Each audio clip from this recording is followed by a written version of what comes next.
ایک خاموش شام واشنگٹن ڈی سی کے پرہجوم دفاتر میں دن بھر کی ہلچل کے بعد ایک عجیب سی سستی چھا چکی تھی۔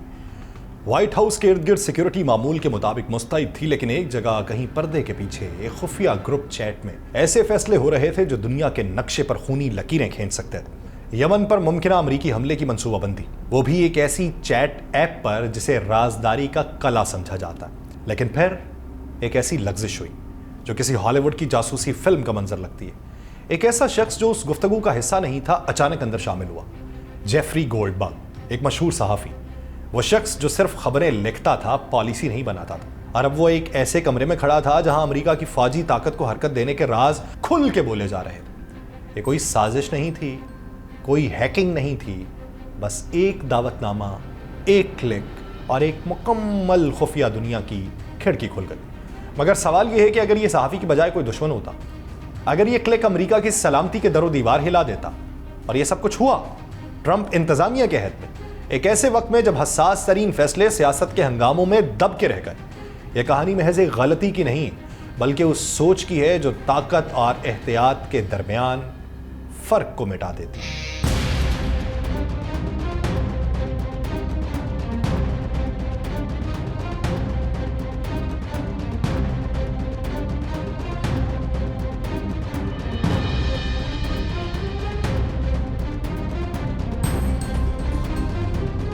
آپ سب پر سلامتی ہو، میں یاسر رشید ہوں۔ ناظرین، واشنگٹن ڈی سی کی خفیہ راہداریوں میں ایک ہلچل سی مچ گئی، اور اس بار معاملہ صرف کسی غلط پالیسی یا سیاسی بیان کا نہیں، بلکہ قومی سلامتی کی بنیادوں کو ہلا دینے والی لاپرواہی کا ہے۔ یہ کہانی آغاز لیتی ہے ایک خاموش ایپ سے، سگنل، جو رازداری کی علامت سمجھی جاتی ہے۔ اسی ایپ پر ایک خفیہ گروپ چیٹ میں جہاں امریکہ کے اعلیٰ ترین عہدیدار موجود تھے، ایک غیر متوقع نام بھی شامل تھا، دی اٹلانٹک میگزین کے editor in chief Jeffrey gold برگ۔ چیٹ میں جو گفتگو ہو رہی تھی وہ معمول کی سفارتکاری بات چیت نہیں تھی، یہ یمن پر ممکنہ فضائی حملوں کی منصوبہ بندی تھی، اور وہ بھی ایسی تفصیلات کے ساتھ جو صرف پینٹاگون کے اندرونی دفاتر میں زیر گردش ہونی چاہیے تھی۔ اسلحہ پیکجز، اہداف اور حملے کے اوقات، اور یہ سب کچھ بمباری سے محض 2 گھنٹے پہلے زیر بحث تھا۔ اس گروپ میں نائب صدر جے ڈی وینس، سیکرٹری دفاع پیٹ ہیگٹس اور نیشنل سیکیورٹی ایڈوائزر مائک والٹز جیسے طاقتور نام شامل تھے۔ سوال یہ پیدا ہوا کہ ایک صحافی، وہ بھی حکومت کا حصہ نہ ہونے والا، اس خفیہ مکالمے میں کیسے شامل ہوا؟ کیا یہ دانستہ تھا؟ کیا یہ غلطی تھی؟ یا اس سے بڑھ کر کوئی گہری چال تھی؟ اب وائٹ ہاؤس اور پینٹاگون میں تحقیقاتی دروازے کھل چکے ہیں، اور یہ خبر نہ صرف واشنگٹن بلکہ دنیا بھر میں سیکیورٹی حلقوں میں لرزہ طاری کر چکی ہے، کیونکہ جہاں جنگ کی باتیں پہلے ہی خفیہ کمرے میں ہوتی تھیں، اب وہ صحافت کی سرخیوں کا حصہ بن چکی تھی۔ امریکہ کی سب سے طاقتور شخصیات کے درمیان اعتماد کی دیواروں میں کیا واقعی دراڑیں پڑ چکی ہیں؟ یہ اب سوال جنم لینے لگا۔ یہ کہانی صرف ایک لیک یا صحافی کی موجودگی تک محدود نہیں ہے، یہ ایک گہری دراڑ کی نشاندہی کرتی ہے جو امریکہ کی اعلیٰ قیادت کے اندر پائی جاتی ہے، خاص طور پہ جب بات آتی ہے خارجہ پالیسی، جنگ اور پس پردہ مفادات کی۔ جب صحافی جیفری گولڈ برگ نے اس سگنل چیٹ میں جے ڈی وینس کی وہ سطر پڑھی کہ میرے خیال میں ہم غلطی کر رہے ہیں، تو یہ محض ایک رائے نہیں تھی، بلکہ یہ وائٹ ہاؤس کے سب سے طاقتور حلقے میں موجود ایک دراڑ کی گونج تھی۔ وینس، جو اب نائب صدر ہیں، حوثیوں پر امریکی حملوں کو ایک مشکوک حکمت عملی سمجھتے تھے۔ ان کا موقف یہ تھا کہ بحیرہ احمر میں جہازوں کی حفاظت کا تعلق یورپ کے مفاد سے زیادہ ہے، کیونکہ اسی راستے سے یورپ کی تجارت گزرتی ہے۔ اور دلچسپ بات یہ تھی کہ وینس کو شک تھا کہ شاید صدر ٹرمپ خود اس نقطے سے لا علم ہے۔ وینس نے واضح انداز میں کہا، مجھے نہیں معلوم کہ یہ صدر کو معلوم ہے کہ یورپ کے حوالے سے ان کے پیغام سے برعکس حکمت عملی ہے۔ ان کی تشویش صرف جنگی حکمت عملی تک محدود نہیں تھی، بلکہ امریکی معیشت پر ممکنہ اثرات، خاص طور پہ تیل کی قیمتوں میں اضافے کا خدشہ سب سے نمایاں تھا۔ وینس نے مشورہ دیا کہ اگر حملے ناگزیر ہیں تو کم از کم 1 ماہ کی تاخیر بہتر ہوگی تاکہ وقت خریدا جا سکے، شاید صدر کو قائل کرنے یا سفارتی راستے آزمانے کے لیے۔ بعد میں جب گولڈ برگ نے اس سب کو اپنے مضمون میں شامل کیا تو وینس کے دفاتر سے وضاحتی بیان آیا کہ صدر ٹرمپ اور نائب صدر کے درمیان اب اس معاملے پر مکمل اتفاق پایا جاتا ہے۔ لیکن یہ اتفاق کب ہوا؟ کیسے ہوا؟ اس سب سے پہلے کس نے حتمی پالیسی طے کی؟ ان سوالات کے جوابات اب بھی پردے میں۔ ٹرمپ کی یورپی نیٹو اتحادیوں پر تنقید کوئی نئی بات نہیں، وہ ان پر مسلسل زور دیتے آئے ہیں کہ وہ اپنے مفادات کی حفاظت خود کریں، اپنے دفاعی بجٹ کو بڑھائیں، امریکہ کو بوجھ سے آزاد کریں۔ لیکن جب حقیقت میں امریکہ ہی ان کے لیے ہتھیار اٹھا لے اور وائٹ ہاؤس کے اندر سے آواز آئے کہ یہ ہماری جنگ نہیں، تو پھر یہ محض ایک پالیسی اختلاف نہیں بلکہ ایک نظریاتی تصادم بن جاتا ہے۔ یہ کہانی سگنل ایپ کی نہیں رہی ہے، یہ کہانی ہے ایک ایسی قیادت کی جو بظاہر متحد نظر آتی ہے مگر اندر ہی اندر بٹے ہوئے خیالات، غیر واضح ترجیحات اور متضاد نظریات کی زد میں۔ صحافی گولڈبرگ کی اس رپورٹ نے امریکی پالیسی سازی کے پس پردہ جاری کشمکش کو بے نقاب کیا۔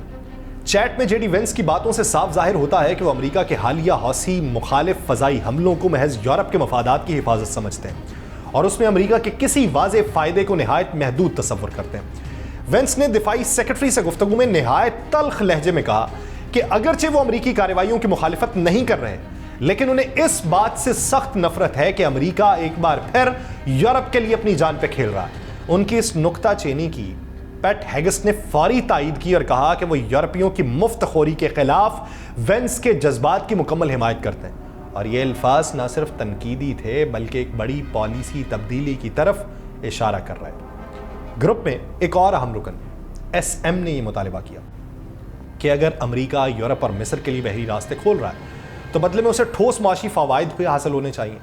انہوں نے سوال اٹھایا کہ اگر یورپ بدلے میں کچھ نہیں دیتا تو پھر کیا ہوگا؟ گویا یہ ایک سادہ اتحادی کارروائی نہیں بلکہ ایک سودا ہونا چاہیے۔ اسی چیٹ میں بعض ارکان نے جذباتی اظہار کیا۔ قومی سلامتی کے سربراہ نے مکہ، جھنڈا اور شعلے کے ایموجیز بھیجے، جبکہ مشرق وسطیٰ کے نمائندہ اسٹیو وینکوف نے دعا اور امریکی جھنڈے کے ایموجیز میں جواب دیا۔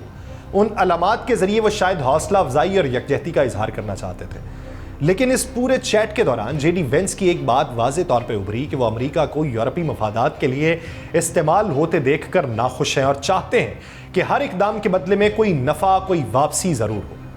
یہ ساری گفتگو ایک بڑے سوال کو جنم دیتی ہے: کیا امریکہ مستقبل میں بھی اپنے اتحادیوں کے لیے بلا معاوضہ ڈھال بنا رہے گا، یا اب ہر فوجی اقدام کے ساتھ ایک نیا حساب کتاب جڑا ہوگا؟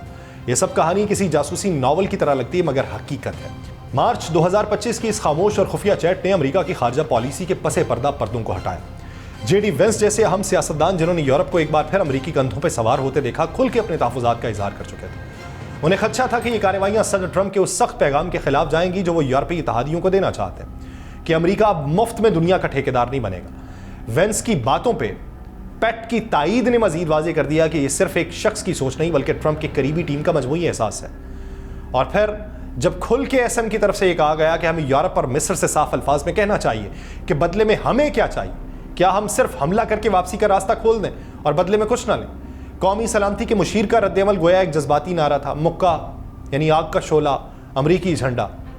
یہ سب سن کے وینس مطمئن نہیں تھے، انہیں یہی خوف لاحق تھا کہ یہ سارا منظر ٹرمپ کے سیاسی بیانی کو کمزور کر دے گا، لیکن غیر یقینی منظرنامہ تھا۔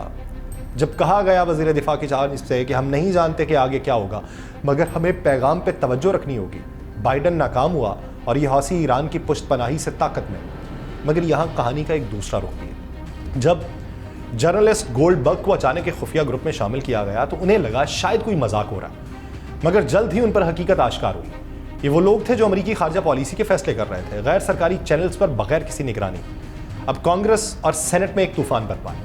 ڈیموکریٹس تحقیقات کا مطالبہ کر رہے ہیں، قومی سلامتی کے مشیر دباؤ میں ہیں، صدر ٹرمپ خود کو اس معاملے سے الگ بتا رہے ہیں، لیکن واضح ہے کہ ان کے قریبی ساتھی اس کھیل کا حصہ ہیں۔ وزیر دفاع کی یہ بات کہ کوئی جنگی منصوبے شیئر نہیں کر رہا تھا ایک تسلی ضرور ہے، مگر کیا یہ کافی ہے؟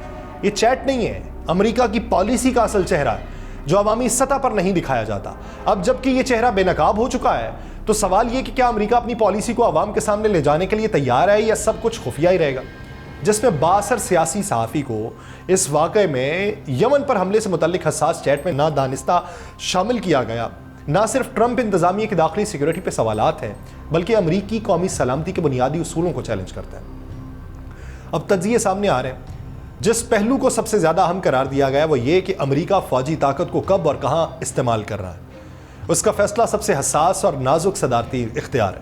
یہ اختیار اس وقت اور بھی خطرناک بن جاتا ہے جب اس سے جڑی معلومات غلط ہاتھوں میں چلی جائیں، چاہے وہ صحافتی ہاتھ ہی کیوں نہ ہو۔ اب اس پہ تجزیے ہو رہے ہیں کہ اگرچہ خوش قسمتی سے یہ گروپ چیٹ کسی دشمن ایجنسی کے ہاتھ نہیں لگی، لیکن بدقسمتی یہ ہے کہ جیفری گولڈبرگ جیسے بااثر صحافی نے اس کی جھلک دیکھ لی اور اس واقعے نے اس حقیقت کو برہنہ کر دیا کہ قومی سلامتی سے جڑی گفتگو غیر محفوظ پلیٹ فارمز پہ ہو رہی ہے۔ نہ صرف یہ آپریشنل سیکیورٹی کی سنگین خلاف ورزی ہے، بلکہ یہ جاسوسی ایکٹ جیسے امریکی قوانین کے تحت قابل تعزیر بھی ہو سکتی ہے۔ چند لمحوں کی لاپرواہی نے ایک پوری انتظامیہ کے طرز حکمرانی پہ سوال کھڑے کیے ہیں، اور اس کے اوپر جاری سیاسی اور قانونی دباؤ آنے والے دنوں میں شدت اختیار کر سکتا ہے۔ قومی سلامتی کے تانے بانے میں پیدا ہونے والا ایک یہ بڑا رخنہ ہے، اور اب دیکھنا یہ ہے کہ اس سے امریکہ کیسے باہر نکلتا ہے۔ مجھے دیجیے اجازت، اللہ نگہبان۔